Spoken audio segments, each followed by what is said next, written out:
We're just a few minutes away from the opening bell on Wall Street. But first, let's take a look at shares of Uber, which are under pressure this morning. The ride-sharing company's past underhanded practices, including using violence at protests as leverage and remotely wiping data before police raids, exposed in a series of reports after a trove of documents was leaked to The Guardian. Julie, I think you summed it up nicely in our morning meeting. Oh, we kind of knew this already. You've followed Uber for the past 7 or 8 years. You go back to what Travis Kalanick did or didn't do when he was leading the company. This is primarily from his time, and he's no longer with the company. And you've seen a lot of exits internally at Uber under new CEO Dara Khosrowshahi. I think if you are an investor in Uber, you should be more concerned about COVID cases picking up across this country and what that might mean to the company's bottom line this year than this news. Uber shares down 30% in the past 3 months alone, I would argue, because of those COVID cases. Yeah, and also just because of demand for its service right now. If people are going out less, whether they're sick or not, whether they want to go out, whether they want to pay the prices to ride in an Uber, all of that is an issue. Now, the company came out with a statement and talked about basically the point that we're talking about, that there has been a lot of reporting on Uber's what it calls mistakes prior to 2017, and that now the company has seen most of its staff turnover since Khosrowshahi became the CEO in 2017. So this certainly seems to be perhaps more detailed than some of the allegations of wrongdoing against the company in the past, but nothing I've seen here talks about any of the current practices of Uber.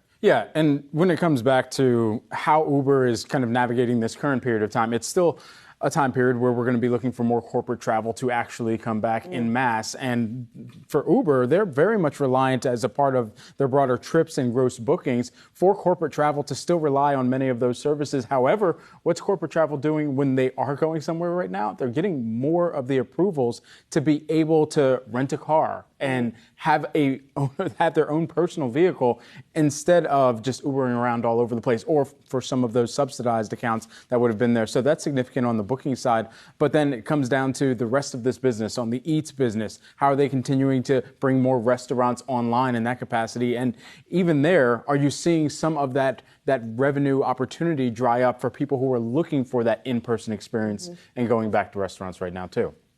Yeah, I don't know about you guys, but the prices for Uber rides that used to be a lot cheaper, at least for me, they've gone through the roof. Yeah. I imagine that's because of the driver shortage, whatever.